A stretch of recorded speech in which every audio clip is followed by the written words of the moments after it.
The 5th generation Z Fold 5. Although at first appearance, advances on this annual adoption appear to arrive annoyingly scarce. Albeit Samsung is ahead of all other attempts at articulating arrays, so an adjournment of appealing augmentations could erroneously signify the antonym of ascendancy. However, with regards to the rather atrocious gap amid Samsung and their nearest adversary, we acquiesce that the aesthetically unaltered Z Fold 5 is still auspiciously ahead of all other attempted adaptations.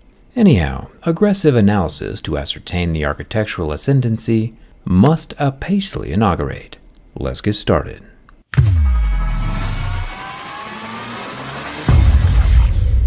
What's funny is that last year I did a whole spiel on how nothing had changed from the Fold 3 to the Fold 4, and now again, with the version 5, it's still the same everything we had 2 years ago, now just with no gap in the hinge and a new suspension substrate under the flexible screen, which we can't see yet. If the phone breaks during this durability test, we'll have to check it out early, after we finish finding out if the new flex hinge can hold its own. Speaking of improvements, Samsung is using Victus Class 2, same as the S23 lineup. I also noticed that while looking through my camera at the phone on my desk, I can see the screen refresh rate as it variably slows down to conserve battery life. If I touch the screen, we can see the refresh rate pick back up to the 120 Hz. None of this is visible to the naked eye, of course, just my camera, which has its own non-biological shutter speed. Jumping to the Mohs scale of hardness test on the Victus Class 2, we see that unlike plastic, which scratches at level 2, or sapphire, which scratches at a level 8 or 9, we get our normal scratches at a level 6 with deeper grooves at a level 7. On the inner flexible screen, we'll start again with the lowest of numbers, since we already know kinda how this works. If a screen can flex, plastic is what we expect.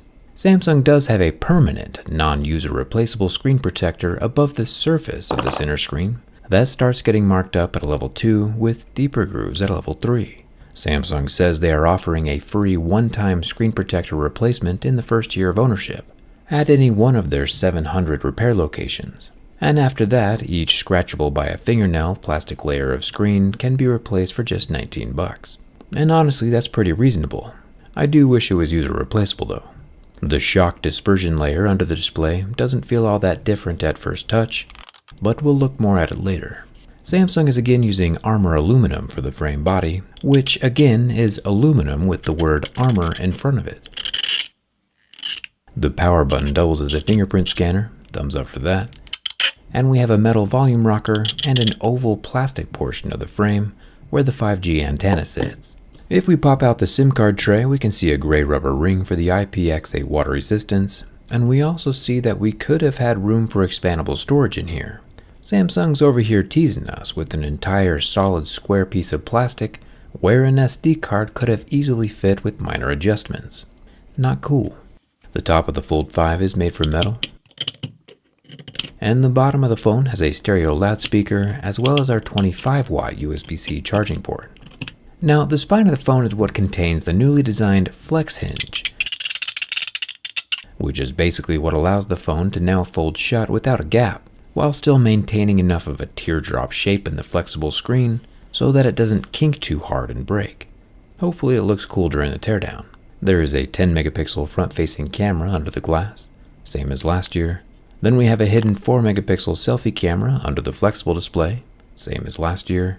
A 10 megapixel telephoto camera, same as last year. A 50 megapixel normal camera, same as last year.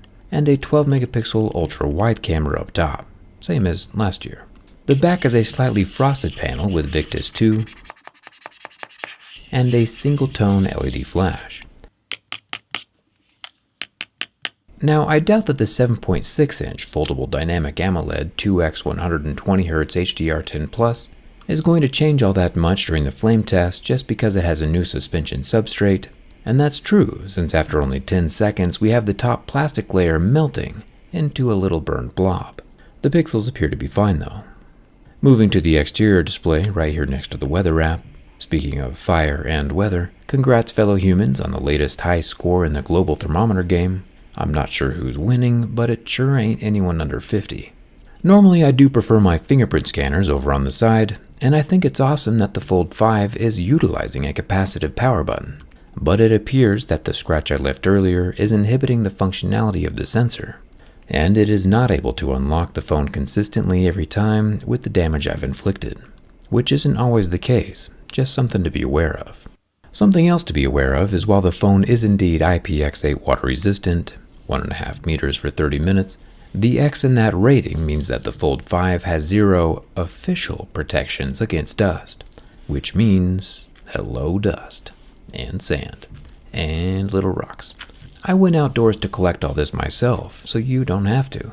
And I think we can all agree that this is quite a bit more grime than the average pocket will ever provide over the course of a normal Fold's life, even if you skip laundry day a few times. With a splattering of dust all over the hinge, nothing appears to have been compromised, and the flex hinge is still silently flexing its folding prowess. Nice work, Samsung. I'm pretty sure it's fair to call this dust resistant, even if not officially. Now, as a proponent of protection, I asked my channel sponsor Dbrand if they had any grip cases for the Fold 5, and they said yes, and that I could get one as long as I show it off before snapping the phone in half this time. RIP Pixel Fold. Dbrand sent me a pre-production preview of the Fold 5 grip case. I imagine case manufacturing gets pretty complex when the phone has this many moving parts, with magnets and springs all up in this grip business. But like I always say, protection is worth every penny, and the grip case is a perfect canvas for my teardown skin. It looks so good. I'll leave a link down in the description so you can get one for your own phone.